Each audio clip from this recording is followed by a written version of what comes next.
got some horseshoe crabs here. These guys are so neat. Look at them climb up into my little hand. Alors, ce qu'on voit sur la vidéo, ce sont des limules. Les limules, ce sont des animaux qui appartiennent à un clade vaste qu'on appelle les arthropodes.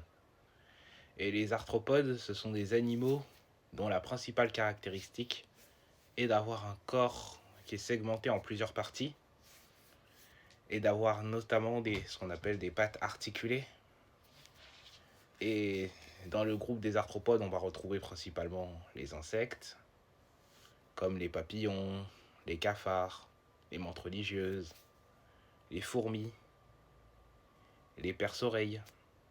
Mais on va aussi retrouver les crustacés. Là, ça va être plutôt tout ce qui est crabe, langoustine, écrevisse, les squilles, le krill même, qui, oui, est un crustacé. Mais on va aussi retrouver les arachnides, les animaux qui possèdent 4 paires de pattes et qui ont un corps, cette fois-ci, segmenté en 2. Et c'est dans ce groupe qu'on va retrouver principalement les araignées, les scorpions, mais également les solifuges, moins connus, et qui ressemblent à des araignées mais qui n'en sont pas. Les faucheux, qui également ressemblent à des araignées mais qui n'en sont pas également. Ou les acariens, ainsi que les tiques. Mais on va aussi retrouver des groupes un peu moins connus, comme les pycnogonides, des animaux marins qui ressemblent à des araignées mais qui n'en sont pas. Mais on va aussi retrouver justement nos limules. Et concernant les limules, elles font partie d'un groupe qu'on appelle les xyphosures, qui ne compte que 4 espèces à l'heure actuelle. La limule nord-atlantique, ainsi que la limule qui vit sur les côtes du Japon, celle qui vit sur les côtes de l'Inde et celle qui vit sur les côtes de Corée.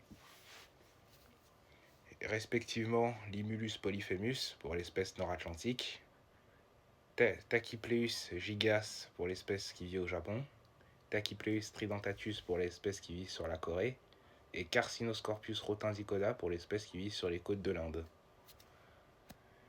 Et d'ailleurs, les limules, malgré leur aspect qu'il faut vaguement penser aux crustacés, en fait, les limules se retrouvent être plus proches des arachnides que des crustacés, parce qu'en fait, elles possèdent ce qu'on appelle des chélicères. Ce sont des pièces buccales qui, en fait, fonctionnent un peu comme nos mâchoires. Et sauf que là où notre mâchoire elle est composée d'os, de dents, et qu'elle est rattachée au crâne, chez les arthropodes, vu qu'on n'a pas de crâne, vu qu'on n'a pas de squelette, c'est des appendices. Ces appendices-là sont plutôt faits de chitine et elles sont extérieures à la tête. Et d'ailleurs, les limules, on dit d'elles que ce sont des fossiles vivants, mais en fait, il n'en est rien. C'est juste qu'en fait, elles ressemblent à leurs cousines éteintes. C'est pour ça qu'on les appelle ainsi. Mais en vrai, les limules sont pas plus vieilles que, par exemple, les humains en termes de temporalité. Du coup, oui, le terme fossile vivant, il est inapproprié pour ces animaux. Et c'est tout pour notre ami la limule. J'espère que ça vous plaira. Et si vous aimez ce format, n'hésitez pas, hein, j'en ferai d'autres. Et moi, je vous dis à la prochaine vidéo. Salut!